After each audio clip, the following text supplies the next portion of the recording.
I listen to Vaughn. I'm like, yeah, let's go. We in that thing. Do it. Hey, ole do it. Hey, ole do it. Hey, what's it? Like to put the money, ice in my veins.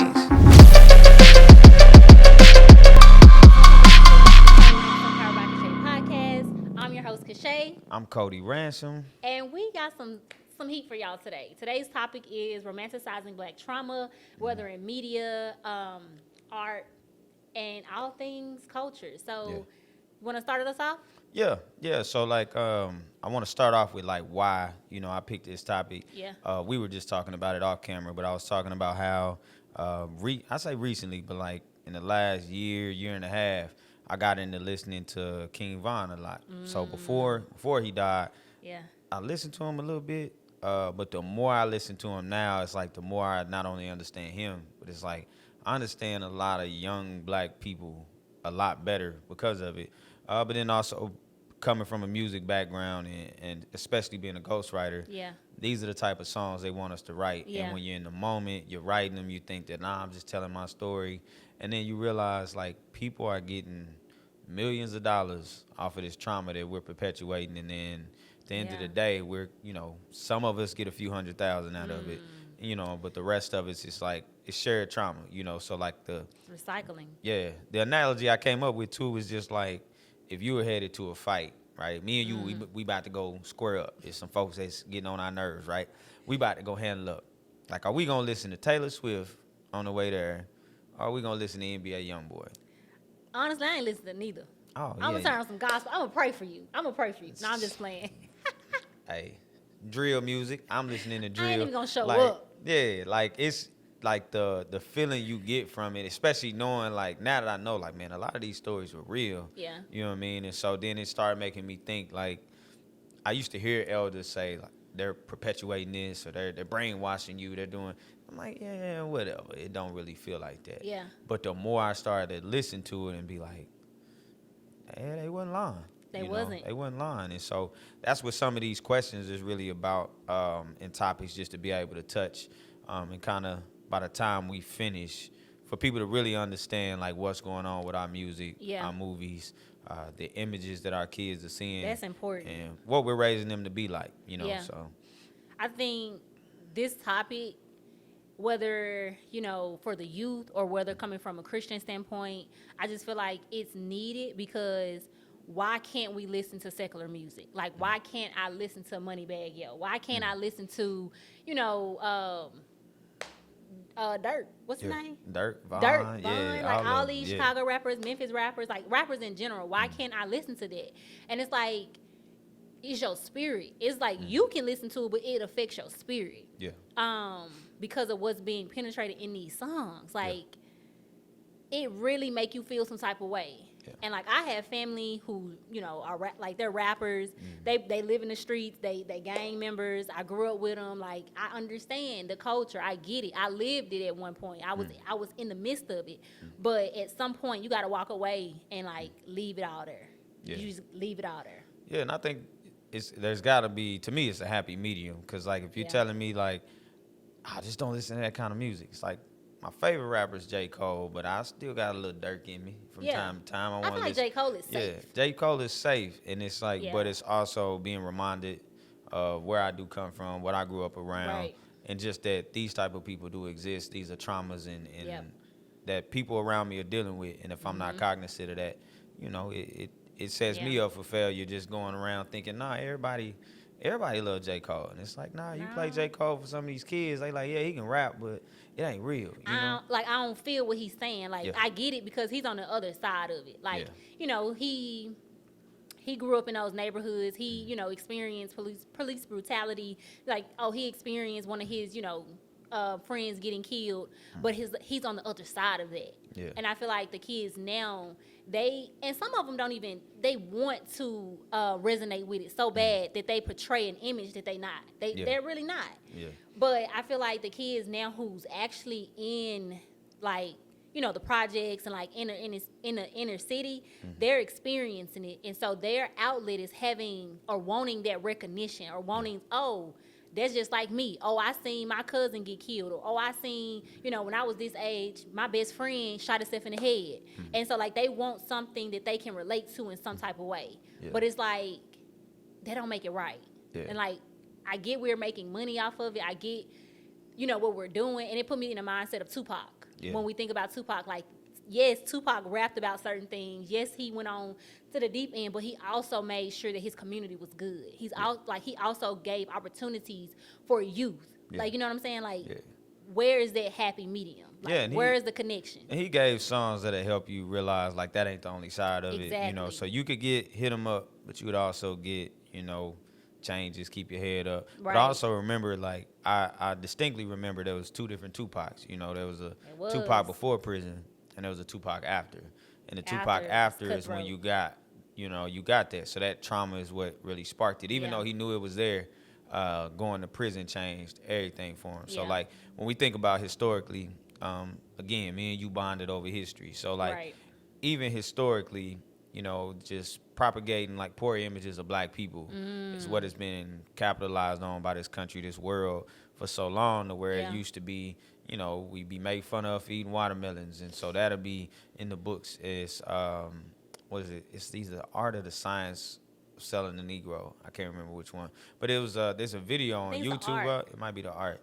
But it's really just saying, like, it's stereotypes that are used to, perpetuate the story that we're violent, we're dumb. And then, so looking at that and then listening to the music now, it's like, dang, like, it went from other people doing it to make it seem this way to where we do it, but we only do it because that's the way we think. This is the music people are going to buy. This is where I know you are, so this music is going to meet you where you are. And so, like, in your brain, like, what are some examples of black people being portrayed in negative ways that you can think of in media? Oh, I mean, shout out to Ole Miss. Funny enough, like, I took a lot of African American history courses at Ole Miss. Mississippi. At Ole Miss. Like, I paid a lot of money for it. But I took a film course, and, like, that film course really opened my mind to see, like, wow, like, some of the images that we're seeing today originated. The first movie where a black person was actually, not blackface, but a black actor was actually cast for a film was in 1903 in Uncle Tom's Cabin. And so that was the first time that a black actor was actually cast for a actual project and not seen as blackface. But in those depictions, we were seen as the help.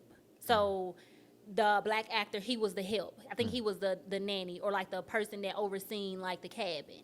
And so when people would come in, he would have to take their bags. He would have to help, like, in that. And also he had to render to the children too, which was kind of odd because it wasn't a black woman. And at that time, you saw a lot of black women being portrayed as the nannies, the helps.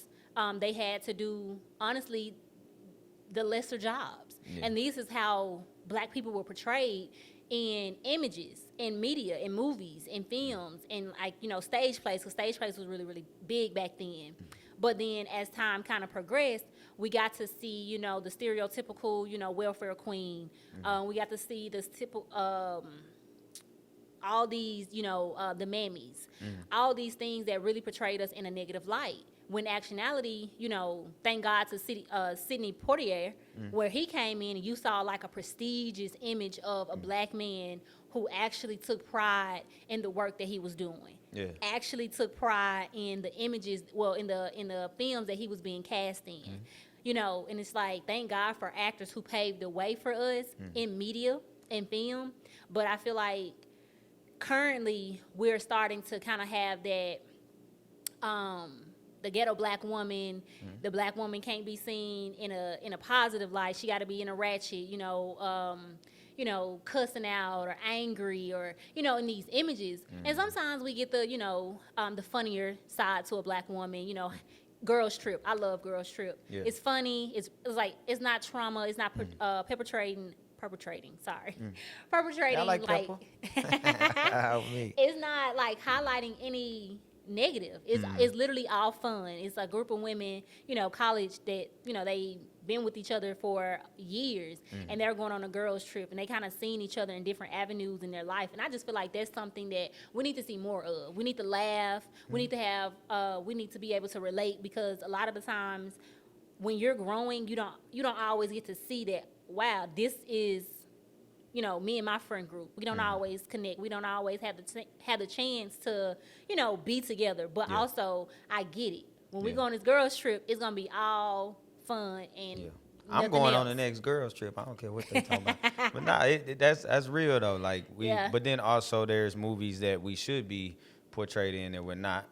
Things like like I watched what's that movie? Gods of Egypt. You ever seen that movie? So like, knowing Egyptian culture the way I do, like the funny thing about Gods of Egypt is there was like a handful of black people, and they were not the gods of Egypt. Like I think one might have been. So it was just like seeing like, okay, we're telling a story of something that happened thousands of years ago in the middle of Africa, and here's a bunch of people. Egypt is in Africa. Yeah, here's a bunch of white folks with no suntan lotion, no nothing. Like they just here, and it's like, come on, like for this to be in Africa. Yeah. Even if you just said, okay, they're going to be people of color of some sort. Like, you can't tell me that there was blonde hair, blue eye, fair skin. Like, that's not what was there. That's not what this is. So it's like when it comes to things like that, we don't get it. Or even when it comes to things like Black Panther. Like, that was one of my favorite movies just because, again, like, having, like, having African family and that being a part of, my culture, it's like watching it, you get to see, you really get to see black people in the right light, but then also I know that it probably wouldn't have existed without being able to tie in that, it's some ghetto, it's some hood. Like Killmonger had to grow up in the hood, and so, and that had to be the story. And you seen the effect that it had on him. He was angry. He felt like he was missing out on something. Yeah. But I also feel like Black Panther grossed so much money because of that, because it wasn't like we didn't get shown in a negative light. Yeah. And I feel like so many people were waiting on that, and that's why they came out with a part 2. Yeah. It's like it grossed millions of dollars. Yeah, I ain't gonna lie. Like the first month. I loved part 2, but boy, we was getting whooped. Listen, man, them people came out that water and was tearing us up. So I was low key sad about that in the movie. I was like, dang, man, come on, man, we got to fight. Like Tyson couldn't have been in Wakanda just for this one little. Mike Tyson. He should have been in Wakanda for Mike just Tyson for that fight. Off ears, man. You feel me? So I was like, man, but nah, it was a dope movie. But you really get to see, the effects of like where Killmonger would have grew up. But like, I asked somebody this question the other day and they didn't know the answer. What paved the way? What movie paved the way for all of those Marvel movies to exist? Do you know? It's a Marvel comic. Okay, so it was a black person. Black person. Yeah, black person that people make fun of all the time, but he's one of the greatest. He didn't pay his taxes. That's what they said. Okay, hold on. See, I got you stumped. So definitely educate me because I am not a Marvel girl. All right. I just got hip to these movies. Yeah. So let without, me know. Before Captain America, before X-Men, before all of that, it was actually Wesley Snipes and Blade. Blade is a Marvel movie. Stop it, for real? Yeah, Blade is a Marvel comic. That's like the 90s. Yeah, that's but 90s it's a Marvel movie. comic. So in the comic, when Blade's mama get bit or whatever, I can't remember. It was a vampire, but the dude, you remember, what's that other Marvel movie? It was like the Marvel's version of Batman. What was his name? Morbius. Morbius is the name of the movie. But the wrong person. Yeah, you ain't know. But like Morbius is the name of it. Like he was supposed to be in Blade. But like that's what made Marvel successful and helped them be able to do Captain America, all of that. So like all of this time, Blade didn't exist in Captain America or Spider-Man, none of that. But that's actually what grossed him the money to be able to do some of that other stuff. So like Wesley Snipes don't get his credit on that. No. You know what I'm saying? And not even from us because we don't know.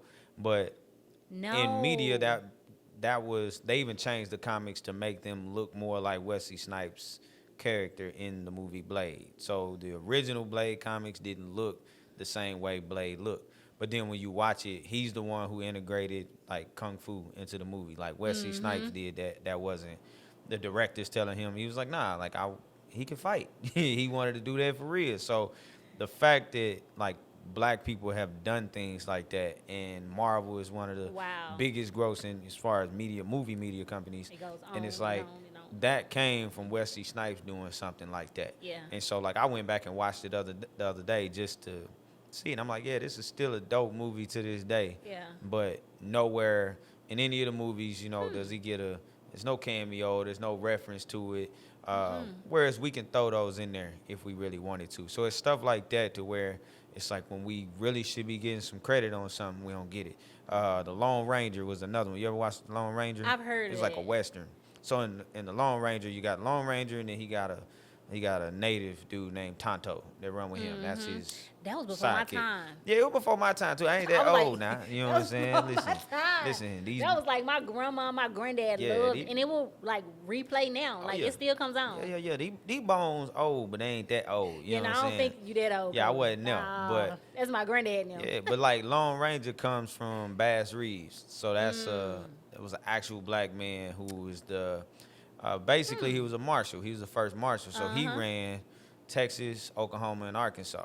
So if you were a Wow. fugitive and you were in no man's land or quote unquote Indian territory, they would send Bass Reeves to go retrieve you, dead or alive, and that's what he did. So in the show, they're showing that it's a white dude with a Native American sidekick. When really Bass Reeves, I think he was part Native. So it's really Wow. just one person. He died in like Muskogee, Oklahoma. You know, so it's little stuff like that to where like my uncle was in the westerns like crazy. Yeah. And he used to watch it, but he didn't even know like that's, you know, they're telling the story of a real black man's story, but it has to Wow. be split into two people. You know, like he was so that cold. he was that cold. Like you ain't want Bass Reeves coming after He you. was that cold. Like yeah, so it's Dang. little stuff like that to where it's like in media, like if you showed, if black kids saw that, if black people saw that, all of the time we've been watching movies, we've never seen like a fantasy world where black people are just living. That's why we were drawn to Wakanda, just because it's like. But even in the movie, they telling you, and in the comics too, like in order for that to exist, it's got to be hidden. Like they couldn't just. If Wakanda would have just been a place that anybody could pull up to, No, like it it would wouldn't have work. got stripped of everything. And so, Look at Africa now. Like hey, Africa was never what what we think it is. Yeah. Like Africa is a thriving place. Yeah. It was literally diamonds. Yeah. Like that's why the term blood diamonds Yeah. comes from Africa. Yeah, but because it was literally people were being killed. but who made those valuable? Europeans. Europeans. Because the diamond actually has no value. Like it does comes from the earth. absolutely. It's like crystal. Yeah, it does absolutely nothing. So it's little stuff like that to where like we were talking about, you know, earlier. Me starting to listen to, like, I keep going back to Vaughn because, like I told you, out of all of the like rapper deaths that have happened in my lifetime, King Von probably affected me more than any. And Tupac to this day is one of my favorite artists. Yes. I actually redid a project where I like rewrote all of Tupac's records, like all of the hit records that I like. So the one that I did end up putting out was gotta hear that. I did Brenda's Got a Baby. So I took Tupac's story of Brenda's Got a Baby, and then I tell the story of what happens to the baby after the baby was put into the dumpster, and then I did like a part 2 to that. So like I just took that story on, but it was Wow. so like Tupac was that's why I wanted to rap. But Wow. also like when I really listened to like I said, the song I referenced was Demon by Vaughn, and I'm listening to it and I'm like, this dude is explaining exactly why he became a killer. So I'm thinking if he's a killer, you know, and this is the way everybody portrayed him, everybody got to be scared of him. But then now that he's, you know, he passed, like I'm hearing people that don't have to bring this man up, but they're saying like, nah, Vaughn taught me that, or Vaughn looked out for me on that, or Vaughn would call the jail and put money on all, you know, all the people books that was from his block. Like, so little stuff like that, like it was remnants of Tupac, but then it also makes me go back to Nipsey was like the second most impactful one for me. But it was even watching how we're so afraid of each other, really, that we feel like, number one, we got to compete. So it's either I got to eliminate the competition. Like that's the way we think. And a lot of that's perpetuated in our music. If we're saying like, well, you can't trust nobody, and every song is telling you that, it's like, as a rapper, I used to get mad. Like if I'm doing a song with you in the studio and I know we cool, and then I hear on your verse you saying, "Yeah, can't trust my friends. I don't like none of them." Then I'm sitting there like, That's a red flag. Yeah, Flag on the listen, play. buddy. Like I ain't did nothing to you, you know. But it also gives you, you know, just the mindset of that person. Like they do feel, you know, they feel on edge, and so you Yeah. snap eventually, and everything go left. But that takes me back to like survivor of the fittest. Like eat or be eaten. Yeah. Like which one? Yeah. And so a lot of people is like, is it a fence? Like I'm gonna get you before you get me. But honestly and truthfully, I don't even want to be in a mix where that's a mindset. Like I don't even want to be in the mix or in your arena if that's your mindset, because that's not my mindset. And like I've done the work to like transfer like my mindset. Yeah. I don't even want no dealings. Yeah. But for the people who, you know, are listening and don't really know what, you know, romanticizing black trauma is, can you explain to them like what that looks like? Okay, I'm gonna look at the camera. Yeah. I'm talking to you right there, sitting there, picking your nose, trying to get your ponytail right. I'm talking to you. All right, so romanticizing black trauma is really just taking people's pain and putting it on the screen, putting it in the music, and making money off of it, and not giving people a way to heal from that. Capitalizing on the fact that you know these people, this is all they experience, and they know they're gonna go for other people. Like, I'm gonna put this out for other people that's in the same spot to feel the same way I do.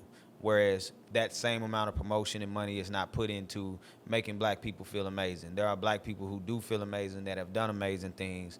They don't get that story. The fact that Spike Lee had to be the one to do a story about Malcolm X, because if we don't do it, it doesn't get done.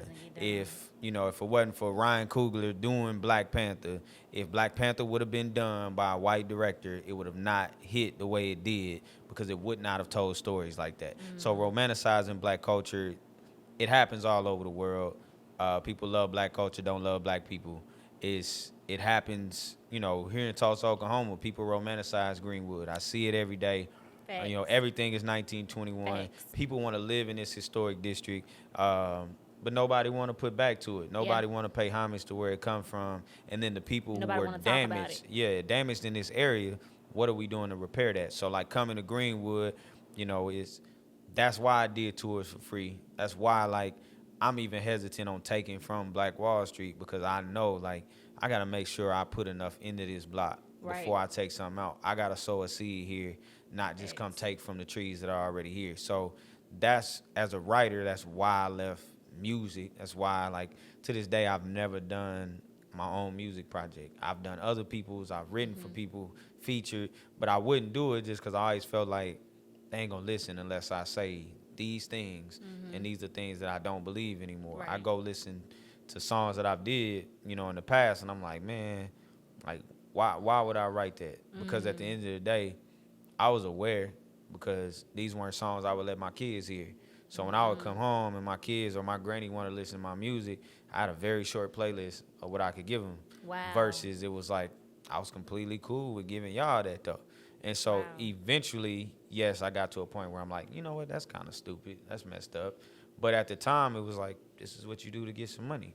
So I romanticized black culture too, so I had to get out of that mindset. I went to Chicago and for work, but I traveled to Chicago, and I remember one of the first places I wanted to go was Parkway Gardens. I wanted to go to O Block, and I'm like, why I want to go to O Block? Man, listen. And I'm like, man, why am I going? Then I started really diving in. Like, that's crazy, because when I go to L.A., like, I want to go to Compton.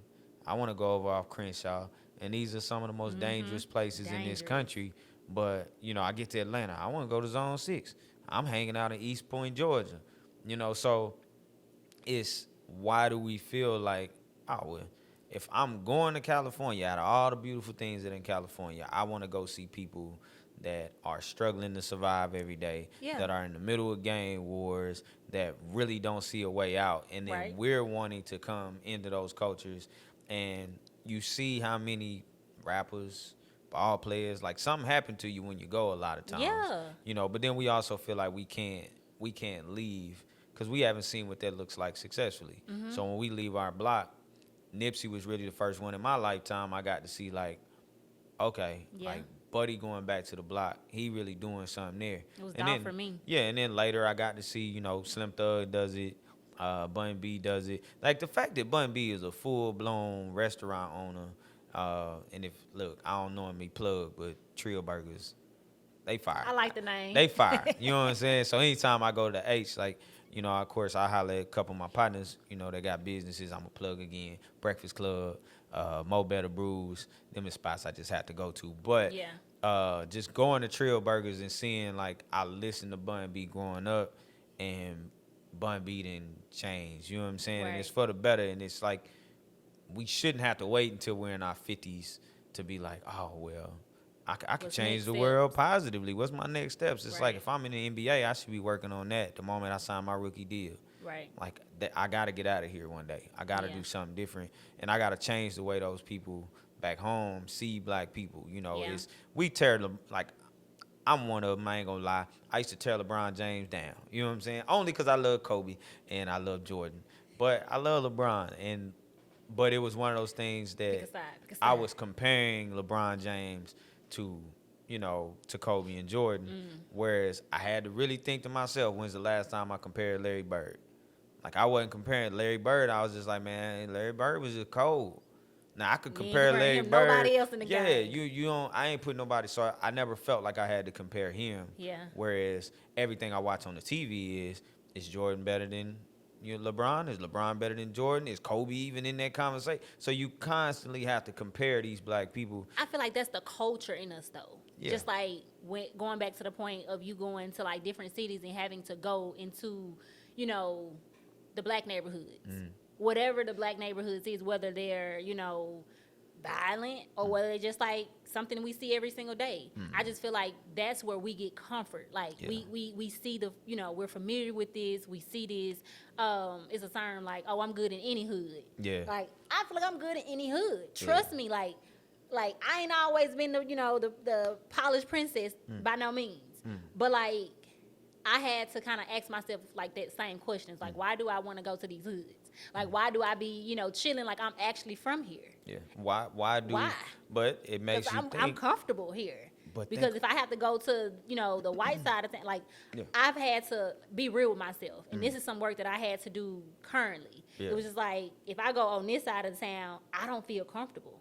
Like, I just don't feel comfortable. Like, I'm looking over my shoulder, like, I'm just like, all right, I don't want nobody to say something to me because that's what I've been seeing in media. Like, I've seen, you know, a black person minding their business, and all of a sudden, I can't breathe. Like, all of a sudden, they, you know, going to jail and never coming back out. Yeah. And so, like, that's on my mental. Like, you know what I'm saying? Like, it's just, that's what I'm seeing. But then I had to do the self-work to say, like, okay, why? You also got to look at the fact that, like, white kids want to go to O Block. White kids want to go to North Tulsa and see what it's like. White kids, like, I'm looking at not just white kids, but I'm looking at young black people. I'm looking at them getting the comments on all Dirk videos. Why you ain't slide for Von? Oh, okay, so we gonna troll this dude into throwing his life away and going to kill somebody. Yeah. Because y'all think it's that would be entertainment for them. And what we're going to say the moment he does it is, man, look, he threw everything away. Man, he stupid, ruined everything. Like, I never would have tricked myself out. But that's what we're asking people to do. We have people that are, oh, you smoking such and such pack. That it's like, man, that's somebody, baby. You ain't got nothing to do with what's going on up there, but you willing to talk about that. You willing to do that. And so, like, we play a role in romanticizing it and making it seem that way. But, like, for me, I know that, like, I'm fortunate that I was born when I was born. You know what I'm saying? 88 is where we did it great. You know what I'm talking about? 88 where we did it great. But, like, my dad got killed by a police officer in 89. So there's no video of that. So, like, for me, I don't have to relive that every time somebody feel like they want to share it. So, like, I ran into that same, I would call it a problem, but that same scenario when Terrence Crutcher, you know what I'm saying, RIP, big homie Crutch. But, like, when I saw that video, that's the first thing that came to my mind. It's like, wow, like, I know exactly what his kids is finna feel like. I know what his family gonna feel like. But then I had to really, like, check myself, like, nah, you really don't, because I ain't have to watch it. You know what I'm saying? I was 8, 9 months old. So I wouldn't have remembered if I did. Yeah. Whereas I had to think, like, you know what? Every time somebody want to say R.I.P. Crutch, they going to share this video.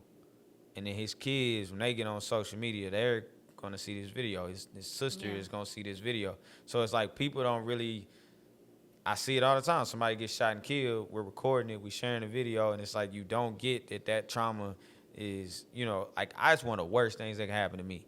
Like I tell everybody I'm close to, I'm going to tell everybody on it. If they kill me and you recording, you need to go to jail. Your credit need to get bad instantly. And instant karma. Instant, like, yeah, I want your credit score to be 4. Okay, like, so yeah, don't record me. Let me play devil advocate on this point and say, like, what about the safety aspect when it comes to you taking out your phone to record just for proof? Because throughout history, it's my word against theirs. Well, I say and this. It's like, I say who gonna this. ride? Whenever, like, very few times does the footage help. If you gonna record it and give it to my lawyers, cool. But if I end up on your Snapchat or you get 5,000 followers because I got shot, we got problems. Like, don't come help me. If them police is out here hemming you up right now and it looked to be out of control, okay, why I go to jail? Well, it's an obstruction. Like, we can call, like, Rodney Jackson. What's his name? Jackson? You mean Rodney King. Rodney King. See, look, she 88 baby would have knew that. But you got to think about it, like, they ride it. Even when it came to George Floyd, everybody that was recording, you mean to tell me nobody could have been like, you know what? Let me get this dude up off him for a minute. Yeah. So at least, I mean, by the time they trying to hem me up, he can catch his breath at least a little bit. Like, I'm watching y'all record me. I'm watching y'all, like, I'm crying for my mama, and y'all just, oh my God. Like, no, come help me. Yeah. Or move around. One person recording is enough. Because all of those different angles, the angles don't help. Somebody got it. Like, that was what Tupac would have done. Oh, Tupac shot them 2 cops because they was assaulting somebody. You know what I'm saying? Yeah. To where it's like, we got to be willing to protect each other like that versus, because I know, like, if my kids had to watch a video of that, every time somebody thought about me and they think they're paying homage by sharing this video, you know? So I did a song back then about Terrence Crutcher, and in the video, like, there was 2 things that happened. When they wanted to record the video, first they asked me to do it. We were going to do it in the location where Crutch got shot. Wow. And I was like, man, you know, we all kind of talked about it. It was like, nah, I don't think. That's too I don't deep. think we need. I don't want to lay right there, you know. So we picked a different location. But even when I did it, like, I had to. After I did it, we put it out. Like, it went viral, you know. So I remember the first thing my mama said was, "Boy, I thought you was really dead until I heard the music." She just saw the video. So then I was like, "Oh, dang, like, that's." But we had the video. I think he got killed. I can't remember the exact date. I remember it was September, though. So I didn't release the video until May 31st of the next year. Like, I sent it to his sister. Like, I grew up around them. Like, they family is my family, Right. they neighbors. I hit Tiffany up and was like, "What do you think?" And she was like, "Nah, good. Like, we good."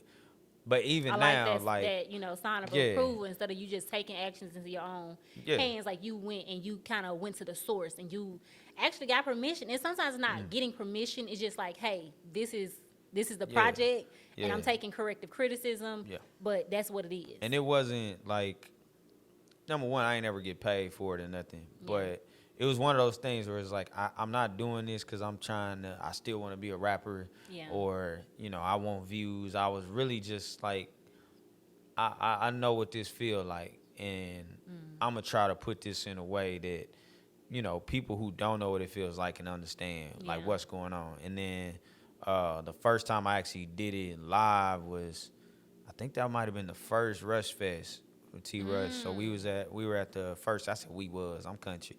We were at the first shot, and when I did it, like, everybody having a good time, and something just told me, like, just do it today.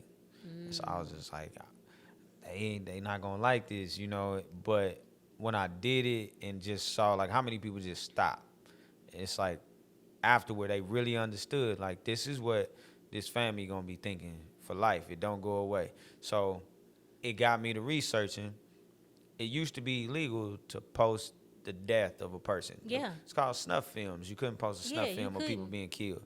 And then I started looking up, like, okay, when did it become legal? And so there was no exact date. But what I was able to find is when more black people were being filmed dying, it became transparency versus this is a snuff film. That's so why then, you got it on Facebook now. Like you have the little, they cover the video disclaimer, before. yeah.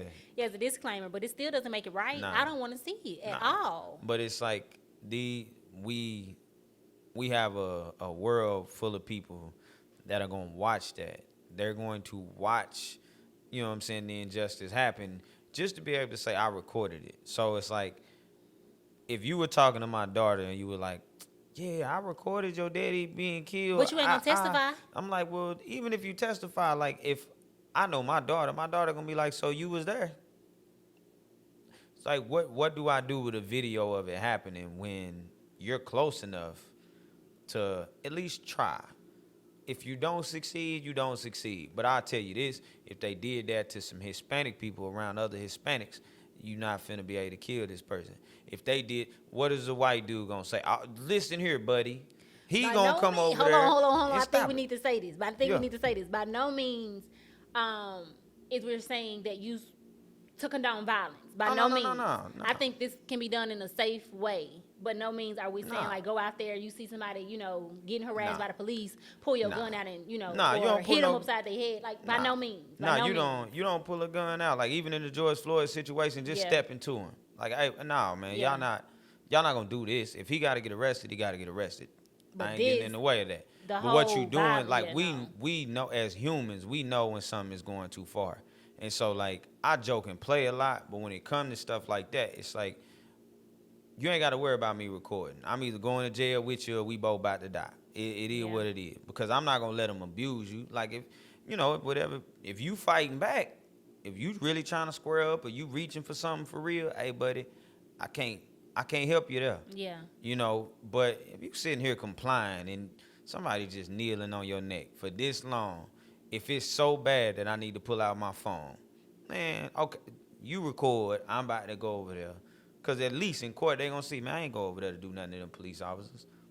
I know a couple, like, and when I talk to them about it, like, hey, but yeah, if I ever seen you doing something like that, I'm going to try to talk to you first. If that don't work, then, hey, bro, I got to push you or something. You not finna do.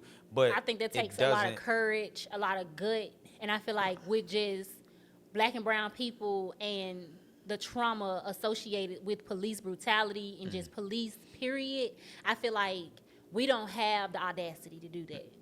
And I feel like a lot of us, we don't have the audacity. And it takes a lot of audacity. But here's the thing, though.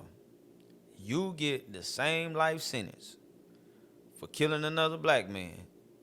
You know what I'm saying? Yeah. As you would get for doing that to anybody. Like, we got the heart. Like, you got the audacity to kill somebody. You don't got the audacity to just try to protect somebody. You ain't got to kill nobody in this situation. Right. Just trying to stop an injustice by, man, let me step in and, hey, bro, chill out. We're scared to do that. Yet we got communities, like, filled with people that ain't scared to just ride by and shoot. Mm-hmm. So it's like, we can stand up for each other. You know what I'm saying? Like, we got heart. We got audacity. We got the gall. It's where we direct it. I'm going to protect you. Am I just going to go out there and jump on a police officer because you was speeding? No, girl, get your ticket and let's go. But if they whooping you, you know what I'm saying? And it's like, okay, yeah, they did this. But I'm also not one, like, I understand going into that situation. Like, I can make it really, really bad for myself. But when people have something to think about, like, if I do this, knowing all of these people around, man, these people ain't gonna let me do that. That's the way you think. That's why you don't see it happen in a lot of other communities, because it's that fear. Like Papa Eden, another plug. Y'all don't know Pops, but y'all will soon. But Papa Eden had gave me this story, and it was meant to be a joke, but it really let me know, like, where we have a problem. So he said that it was this enslaved man. He riding on the buggy. He taking master to town. So it's this fly on the horse's ear, keeps messing with the horse, picking at this scab. So John was the enslaved man's name. He said he took the whip and he hit the fly Didn't even touch the horse's ear. Hit the fly right off the ear. So Master was like, you really good with that whip. And he like, yeah, I practice. You know, I'm pretty decent. He said, and they keep going, so then Master see this beehive. And he said, John, I bet you can't hit that bee that's circling around that beehive. And he said, I bet you I could. He said, but I don't hit them. And so Master was like, why not? He said, because them's organized. So it made me really think, like, we're flies. Somebody do something to me, other flies see another fly die, they like, I'm going to go try to eat what he was eating. I'm going to go try to get whatever he had. Whereas a lot of other communities are bees. You can hit this one. That's true. But that whole hive reacts to you hitting that one bee. And so with us, we can't romanticize our pain the way we do, not without some sort of healing strategy behind it. Like, I would love to see a public Lil Durk therapy session. Like, if we gonna go through, you got an album, Almost Healed, bet. I want to sit through, like, whatever parts you want to make public, but I want to sit through that therapy sessions too. I want to see how you're healing from it, not just like, hey, bro, I grew up around a lot of murders, a lot of killers. And this now is we my see life. the shift happening, but we don't know what the shift look like. Yeah, because that one that's listening to your music, they don't have the financial resources to have the same people by them to do that. Right. And so whatever you learning in your therapy sessions on how to recover, put that in your music too. Yeah. Or put that in a documentary. Post that on just a video. Like, there's, of course, there's gonna be parts that's private, but we have to, if we're gonna show people that story, we gotta give them. That's important. You gotta give them something else too. And so for me, I'm not one of those people who feel like, is. Like you said, I'm not a person who condones violence, but I did pay attention to Nipsey Hussle got killed. George Zimmerman is probably out right now handing out candy, and the audacity of that man, he probably handing out Skittles. That's what he was doing. He was posting pictures like that, trolling. You know what I'm saying? He was. And so, like, and I was in high school when that was taking place, but he was a troll. He definitely was. But Nipsey was doing what we asked successful black people to do. Right. And Nipsey didn't get protected. Nipsey was the fly. Zimmerman get to be the bee. Like, I don't think neither one of them should have got hurt. Zimmerman should have been in prison. Facts. That's it. But I don't understand why he not in prison. So, like, that's why I did this cipher with Soul Body Ciphers. And the verse I did on there, I talked about a lot of that. And I didn't do ciphers a lot just because I don't really like, sometimes it's just like a competition. Who got the best bars? I was like, nah, I think I just want to talk about something. And so I put in there a line where I say, like, like, Nipsey got killed, but ain't nobody touched Zimmerman. So I say, don't condone violence. That just seems off a little bit. So it's like, I'm paying attention to, like, oh, okay, like, we got people that, obviously, there's killers. Obviously, there's people who are not worried about. When you say it like that. Yeah, you can't stand there and say, well, nah, I don't want to stop this person from getting hurt. What if I go to jail? Like, bro, you kill people. Like, you a shooter. You gonna go to jail anyway. And like, that, I feel like this is where I'm coming from, because it's like, coming from these communities, a lot of them are unsolved murders. A lot of the murders, a lot of the things that happen. Yeah, not in this thing. Oh, it's first 48. They got to solve it in 48 hours or less. Come on, Live man. PD. They own they. This how they get you. First 40. I'm telling y'all, if you in Tulsa, this how they get you. First 48. Live PD. Instagram. Facebook. Snapchat. They gonna get you every time. Damn. Like, they saw the murders around here because as soon as it happened, they like, look, don't tell nobody Instagram, but we just spin the block. What? Like, bro, you should have just recorded that from the jail. They coming from Dirk and them, because that's what Dirk and them do. Like, they commit the crime, they go out, they rap about it, they put it in their music, it sell, it blow up, and now all the people see that this is what happens. Oh, I can do it too. Yeah, but Chicago big. Tulsa, Chicago. we like Memphis, 9 streets. Memphis. Like, come on. Memphis big. Memphis huge. Tulsa, they still can't catch a lot of people. Tulsa, it big. You get from the north side to the south side in about 15, 20 minutes. Like, that dude you beefing with, you gonna see him at Quick Trip, or you gonna see him in Waffle That. Like, it's you gonna see them. We too close. So it's like the fact that we do have Yeah. people that you not worried about going to jail. You not worried about your future. So don't tell me you couldn't step in and just try to protect me. I ain't saying don't kill nobody. Yeah. I don't want you to kill nobody behind me. But if you see something being done wrong to me, step in and diffuse the situation. That's a man though. Like come on now. Where the men at? Where the men at? It's men, but like it's women too that like it's at some point. Now I'm gonna tell you this: same scenario. If that's happening to you outside, and I go out there and I protect you, and I end up in the jail too. Now you can't have $100 on your books, and I got 13. Like just split it, share the wealth. Somebody come get me.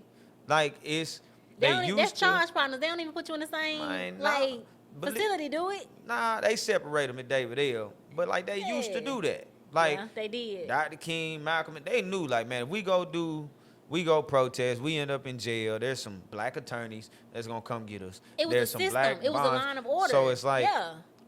That's the part that we don't have. That's why it's like we're the flies. We're not organized enough to do that. And then when we perpetuate our traumas, and I'm telling you that this is the way I feel every day, and you just like, oh, that's dope. I feel that way too. Like, no, bro. You should be offering. So those of us that make it, like when I first started changing how I wrote music, it was, I'm writing it for you to really understand what we going through, for you to really understand. Like, I grew up, like, just not far from here, but, you know, North Side, Brady Heights, and like my uncle was one that my uncle smoked crack when I was little, you know, but my uncle was cool. Like that was my dog. You know what I'm saying? They funny. So like I ain't really understand like what crack was doing. You know what I'm saying? And he was like functional. Like you'd never know. You know what I'm saying? But it was like I got a few of them. Then I had a cousin who was selling work. You know what I'm saying? And it was like my cousin ain't been out of Tulsa at that time. It's like so he didn't go to cocaine making countries and get it. How like here then? It ended up in North Tulsa. You know what I'm saying? And so for these to be things that like even the guns, where y'all getting these guns from? Don't get me like, started on that. You can have like I was one that I ran with it a lot, and then eventually I was like, you know what? I'm gonna keep one in the car. I'm gonna keep one in the crib. Other than that, I don't need it on my person when I walk around, because I know like sometimes you triggered by things that really ain't that serious.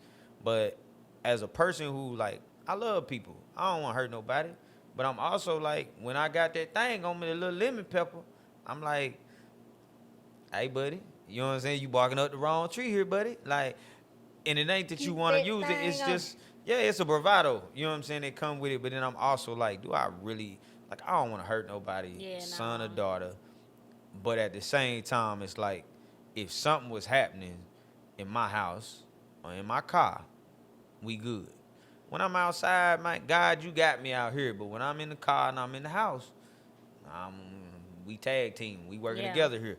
But we got to get back to where we don't just protect each other physically. Like, we have to protect each other mentally, to where it's like, I know what it's like to do certain things. I know what it's like to have, like, I watched the way, I don't remember what my mama was like before my dad died, but I know that my mama had a lot of traumas and a lot of fears about what me and my brother would do.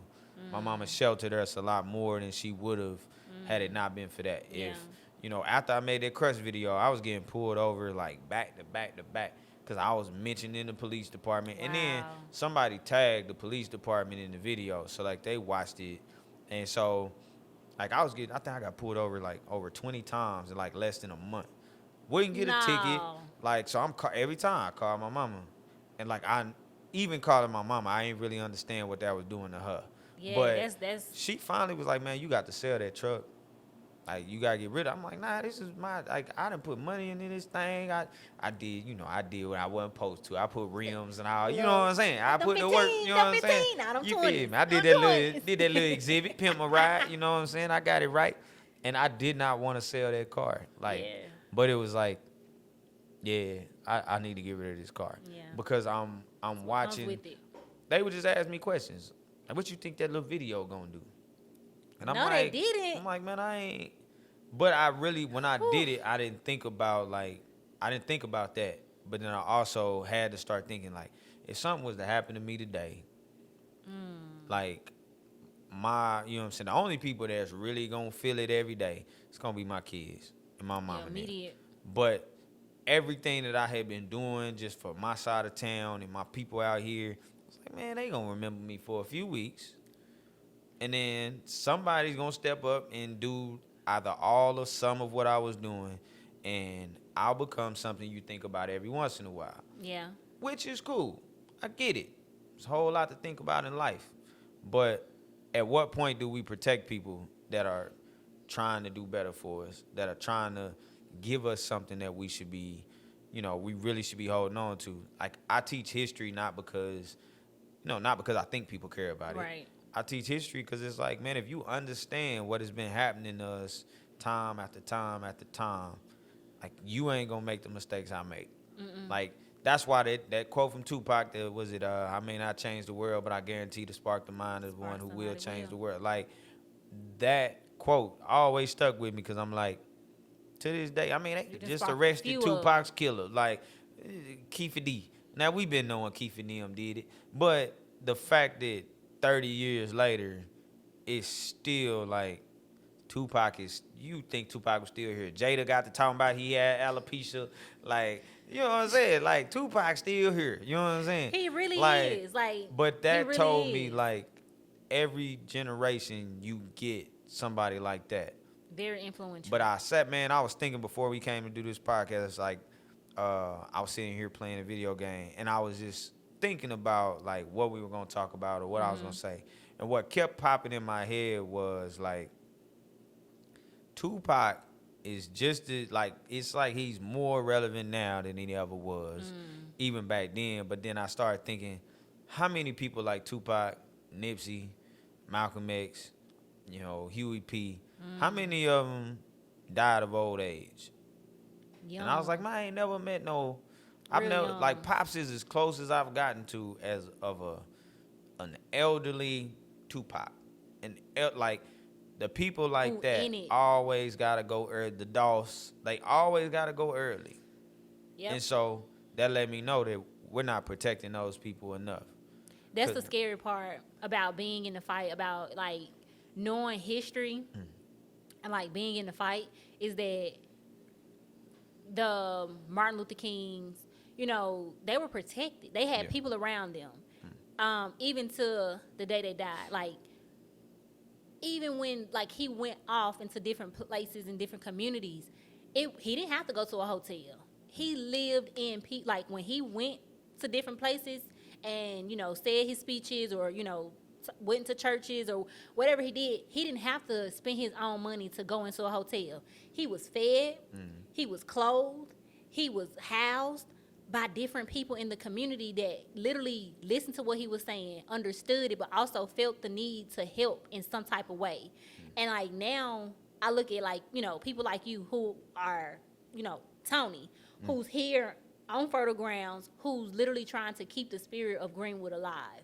And we got a big Peter to pay Paul on some of the things that simple things. Yeah. Like, I'm hosting dinner parties or trying to promote, building community or a sense of community or a sense of togetherness. And it's like, you would think people, and it's not a pride, this is not like something that I'm, crying about, because I've been doing it without no help. And I'm ready to continue to do it. But it's like, you would think people would say, how can I serve you? What do you need? Or I'm just bringing this by just because I just want to help.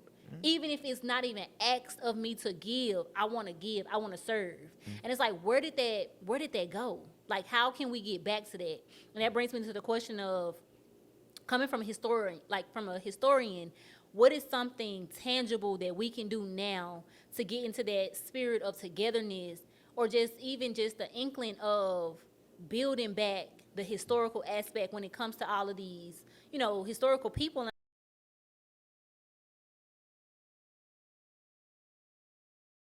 I think we start with asking, like, asking those people that's doing that, like, what do they need? What does support look like for them? Like I've always been like I joke about it all the time, and I'm like, whatever you was gonna put on my GoFundMe for my funeral, just give it to me today. Like I want to have my funeral while I'm alive. Right. And if I like when I get to a point that I'm like I'm good, like I'm getting ready to bow out. You know, I'm gonna step back. I'm gonna have my funeral when I'm alive. Yeah. And That's a thing. That is a thing. I want to have it right now. So then when I'm gone, don't give me another one. I don't want a part 2. The sequel ain't never as good as the original. Cause I want to be able to stand up and be like, hey, don't get up there talk about he was a great man. I remember you called me the B word. Don't you jump in that grave. Get out that grave. You know what I'm saying? Get out that grave. Leave me alone. And I'm going to stand up. Who told her to come? Who brought this one? No, I seen what you said about me in the group chat. Move around. Like, I want to be able to. See.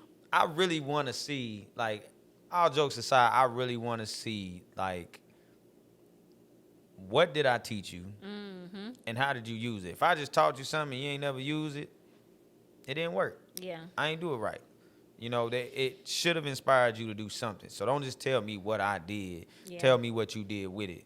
Because same boat, like I get the fact that, yeah, you know, people don't really support that. It's like when it's final and it's a funeral or it's traumatic, that's when we're like, oh, well, yeah, let me support. And people hear support and they think it's money. It's really just, man, you good? Somebody sent me, what was her name?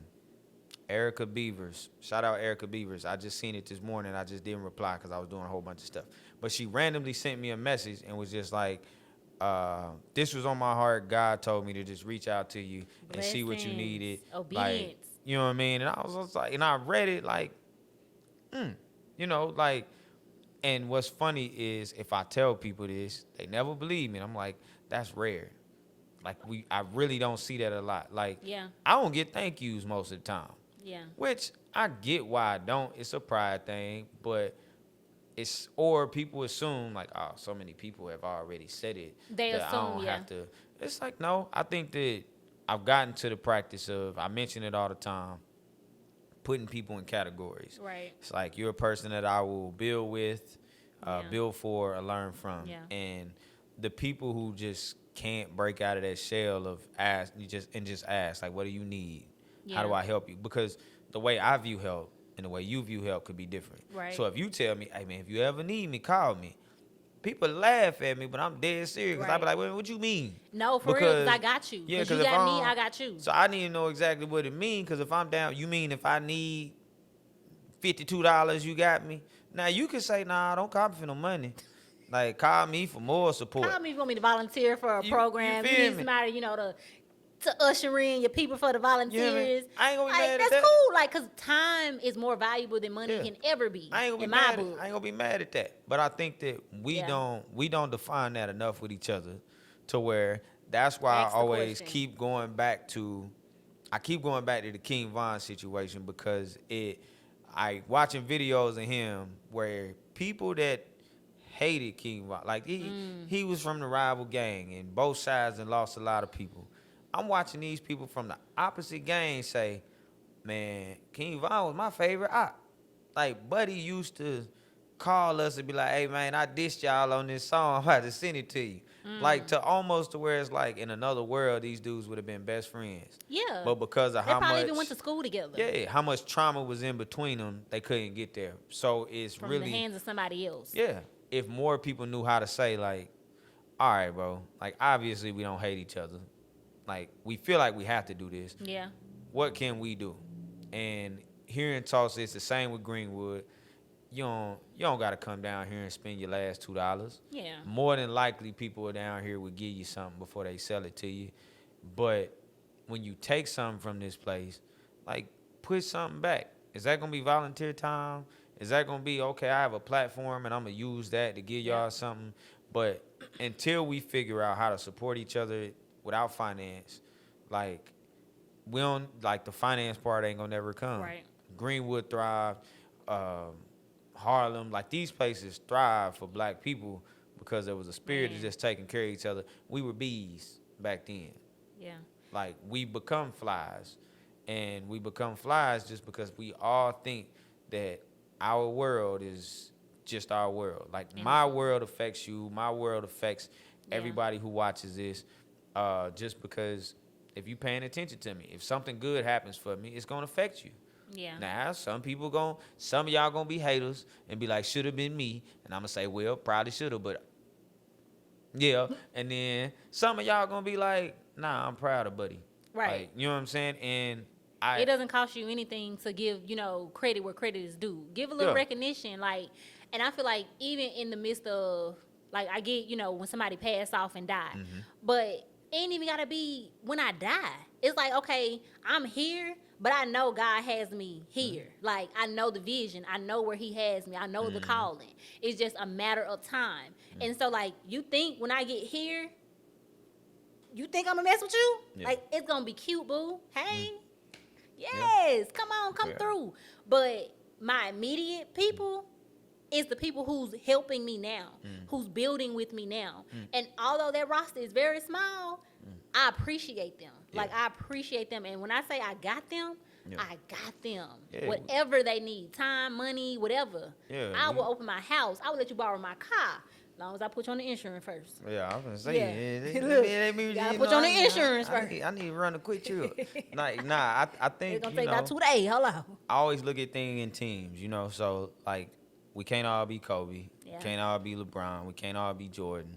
Like somebody got to be Tony Kukoc, somebody got to be Ron Harper, somebody got to be on the bench. Like, there's a role. And me growing up playing sports, I went from being, okay, this team, I'm the scorer, I'm the leader of this team, and then I get to another team, I'm just the guy. Right. But my energy might be what's needed here, or just my knowledge is needed here, or my passing, or there's a role for me to play in every room. I just got to figure out what it is, and we have to be very clear on what we're doing. Right. And so I think that when we write these movies and we do these songs, I'm not saying we can't have them.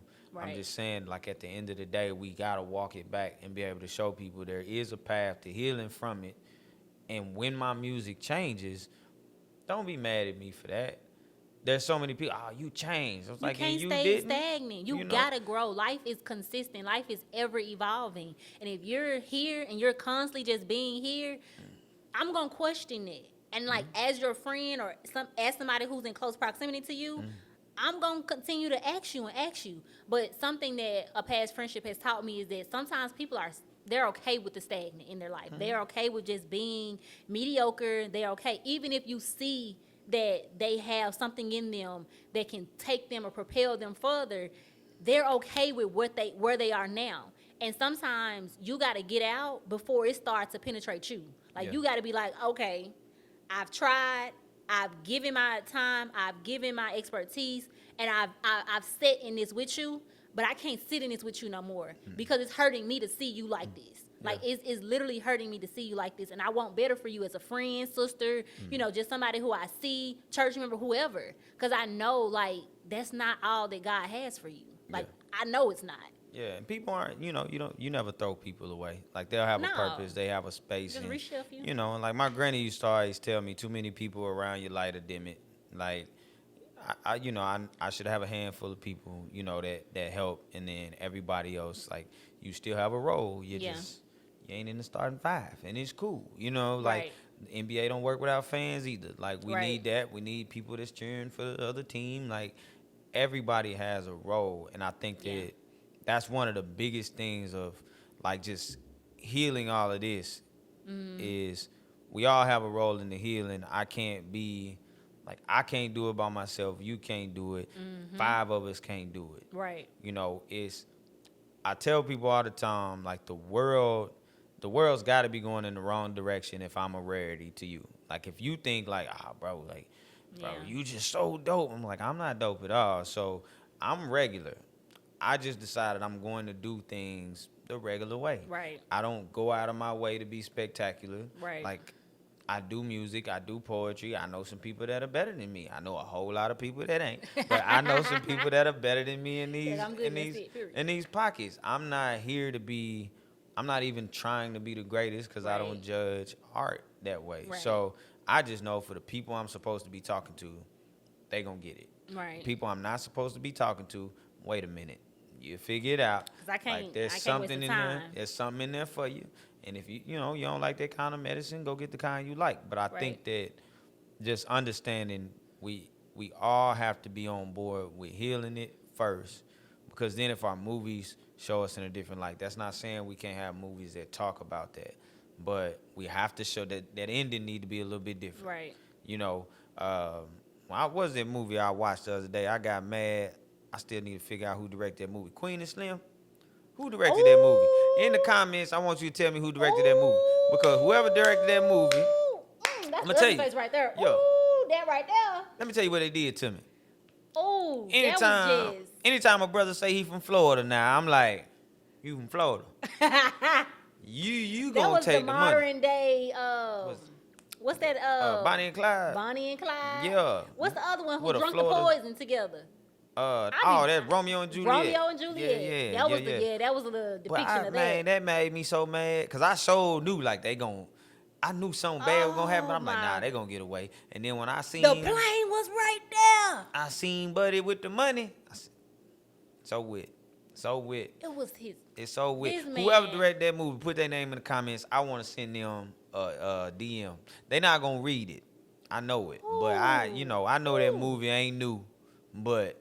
Yeah, Queen and Slim, it just blew my little brain because I was like, oh, yeah, I got one. Like, it's dark-skinned people, and you don't see that too much. That was jazz. They had just met, and they were feeling each other.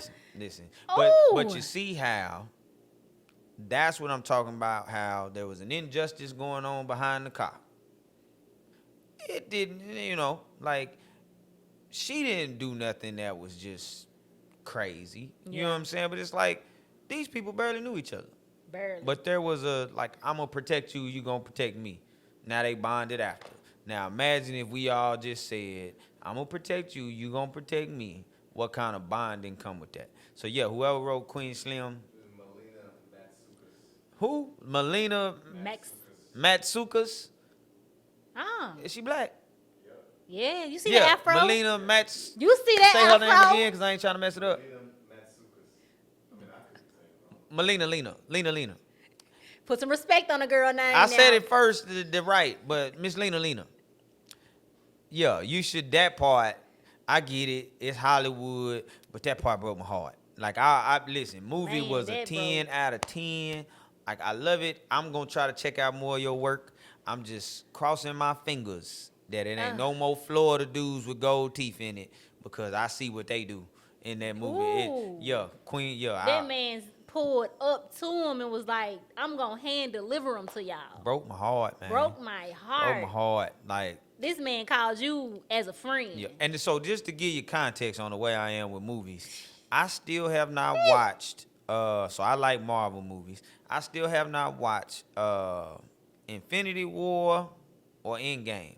So the reason I ain't watching, my son came home, he was like, Daddy, they destroyed Wakanda. I said, I ain't watching it. So Infinity War, they destroyed Wakanda for a minute and then snapped away T'Challa. I said, oh, no, I ain't going. I said, we just got Wakanda 36 minutes ago. No. And now they done just snapped it away.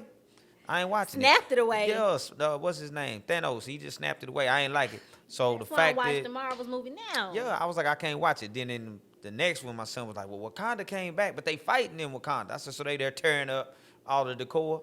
I don't even want to watch it. You know what I'm saying? Like, I really felt like... the dining room. Like, listen, Ryan Coogler, we just got Wakanda. We had it for 47 minutes, and then it got tore up. We don't tear up no house when we first get it. It takes us a minute. First of all, you can't even wear your shoes in this house. Grandma had plastic on the couch for a reason. You hear me? Black Panther should have had kittens by the time y'all tore up Wakanda. That's just the way I feel. But, they brought it back. I mean, Black Panther 2 was amazing. You did an amazing job. But I know you ain't had much to do with them tearing up Wakanda. But I ain't really like they couldn't have fought in New York City like every other superhero. They done tore up New York City in every movie. They couldn't climb up the building like Spider-Man. You hear me? They tear up New York in every movie. Go back to New York. We just got Wakanda. Like, don't come over here playing like that. You know what I'm saying? I ain't appreciate that. Yeah, so, Cody mad. He said, don't come over here playing like that. Hot. Like, because to me, and two, Killmonger should have came back. I'm just saying. You know what I'm saying? when I first seen, like, I actually like Michael B. Jordan. He dope. He dope. So when I It saw was the dreads for me. I couldn't. You The couldn't locks. do It was just like we was watching him that for two look different. fake. We was watching him for two different reasons. Obviously, you Yeah. was thinking. Yeah, I was thinking that. I was thinking like, now I ain't gonna lie. When he came out and he had all the little prickly things on this his how I skin. know my son ain't too. He That's a lot of like me because he was mosquitoes. like, Daddy, why is them bed bug bites? I'm Ooh! like, no. Like those scar, like that's tribal. I'm trying to explain to him Tribal Africa. scars, yeah. But yeah, my little one Kobe, he just, he different. He different. He said the bed bugs. He says them bed bug Hey, bites. I'm I like, said not mosquito I bites. said, not It made that my many. flesh crawl. I was like, Yeah. turn it off. But it was like just seeing that many African cultures in one movie and portrayed in a positive light. And the fact that he told the little lady at the museum, like, nah, that's Wakanda. And I'm about to take it off your hands. I was like, yeah, I rock with Buddy. Like he got some heart. He was in the this movie. op, but he knew and he respected the game. Yeah, he was the op, and I was like, I don't really want him. At the end, I kind of wanted him to compromise. Like, look, I ain't gonna kill you. You ain't gonna kill me.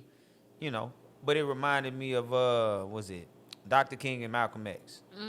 Cause towards the end they became a lot closer. They kept it cute and Yeah. But them was two different. They hot was and cold. they was different, but Yeah. I think that when it comes to black trauma, the music, the movies, the books, everything that we covered today, I think we have to be very intentional of if we give people that we do give them the other side of it in a positive manner. Like there's enough negative in the world to where if you're looking for negative, you're gonna find it in your dreams and when you wake up.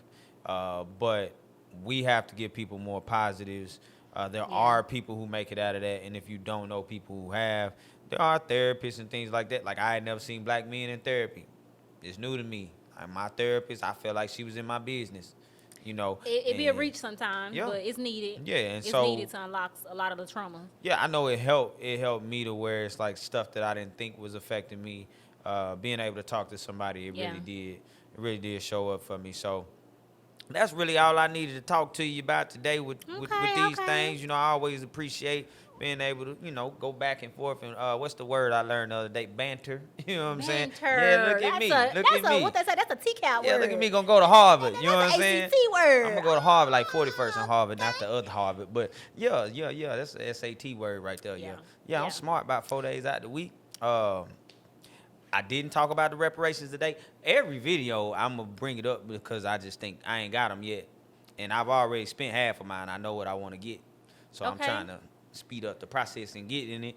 But is there anything else you want to talk about today? No, I think we didn't kind of cover it. I just want the viewers, the listeners to kind of, take what resonates, but also question the music that you listen to, question the media that you're consuming, because it all has an underlying meaning. And I just want you guys to learn, be educated, but also take what we're saying, but also taking it back to your community, your family, and expose them to the truth. Expose them to like, hey, this isn't normal. I get, it's comforting, but it's not normal. And try to spark something in them to, make them think different. Yeah. But that's it for us. I already know. Make sure y'all tune into the next episode. It's been a pleasure chatting with y'all today. But you already know, we out. Peace. Peace. Yeah, we ain't got no outro. We just gone. We just gone. Bye. Bye. Bye.